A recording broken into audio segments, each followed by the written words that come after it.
In this video we look at probability and we'll look at objectives 162 up until 165. If you're revising, I'll just scroll through the questions. There's number 1 for you, you can already see it. Then another question 1 and 2. Question 3.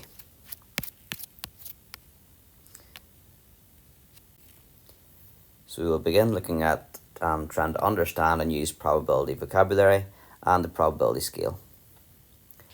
So theoretical probability. This is the probability of an event happening in theory or in an ideal situation. And this ranges from 0 to 1, where 0 is an impossible event, 1 is a certain event, and right in the middle, 0.5 represents an even chance.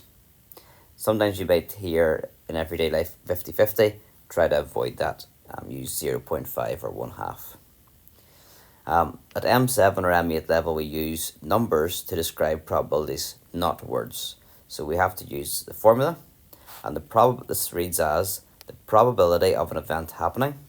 So P for probability of, and then whatever it is, probability of, that's written in the middle, so whatever the event is. And that is worked out to be the number of successful outcomes divided by the total number of outcomes. So you find out how many outcomes there are altogether, and then you find out how many of them are successful, and you put one over the other. So we're now going to work out probabilities from simple experiments with equally likely outcomes and simple combined events. So the first question is, a letter is chosen at random from the word probability, and we have to first of all find in question the probability of the event, and the event is getting an O.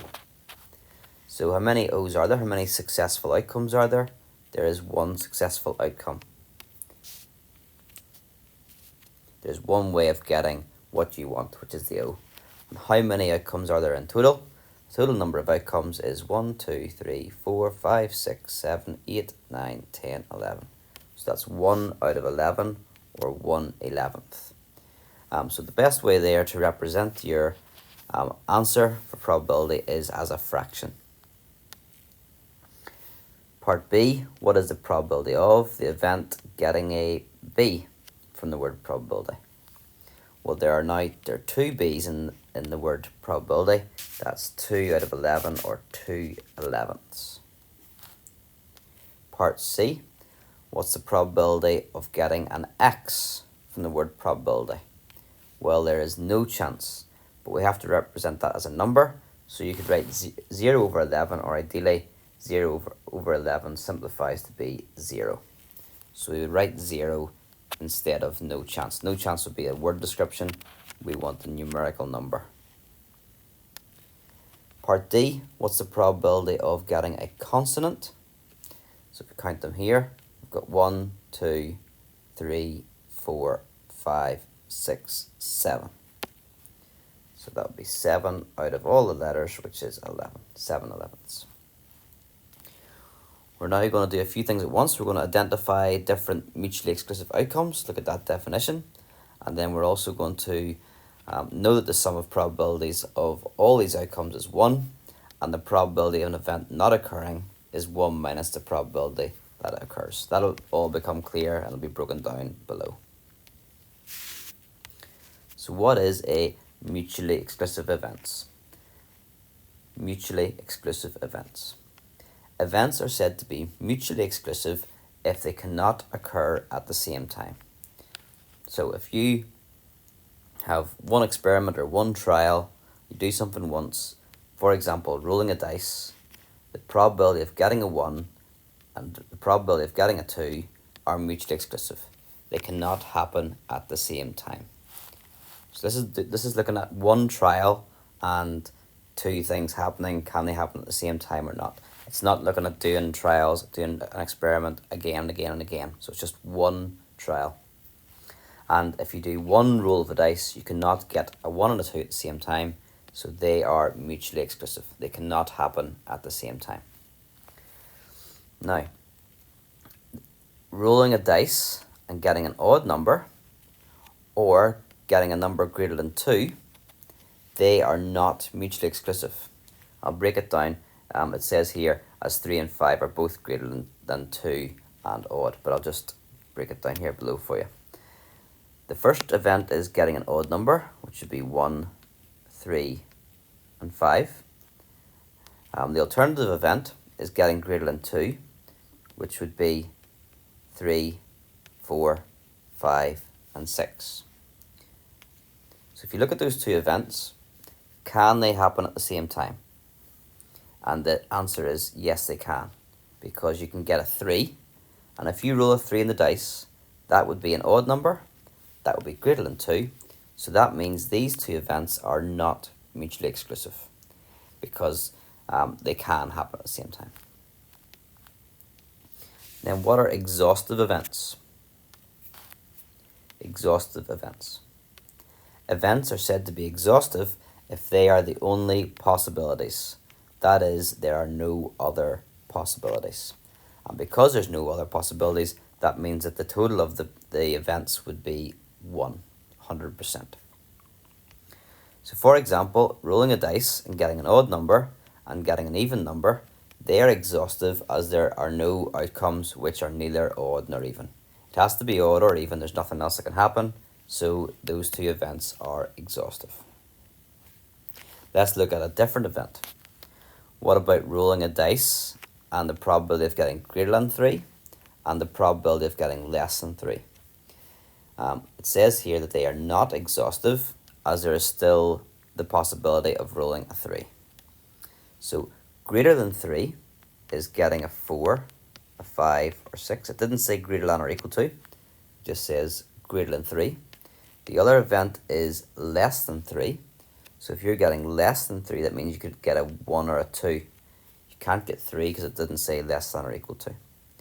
So when you roll a dice, if you look at those two events, there is another possibility. There's something else that can happen. You could get a 3. And because of that, that means that these two events are not exhaustive. They do not take up the full space. They'd have to include 3 to take up all the possible outcomes. So we can sort of write this in algebra, and we can say if the probability of something happening is p, then the probability it doesn't happen is 1 minus p. And together those two things are exhaustive. So if the chances of something happening is p, the chance it doesn't happen is 1 minus p. Because if you add those two things together, you should get 1. I'll just give you a quick example here before we move into the question. If the probability of something happening is p, let's say it's 0.1. The probability it doesn't happen is 1 minus p. So that's 1 minus 0.1, which is 0.9. And you can see that if you add those two things together, that gives you 1, which is 100%. There's no other outcomes. They're exhaustive. Question 1. The probability of raining on a given day in March is 0.8. What is the probability of it not raining?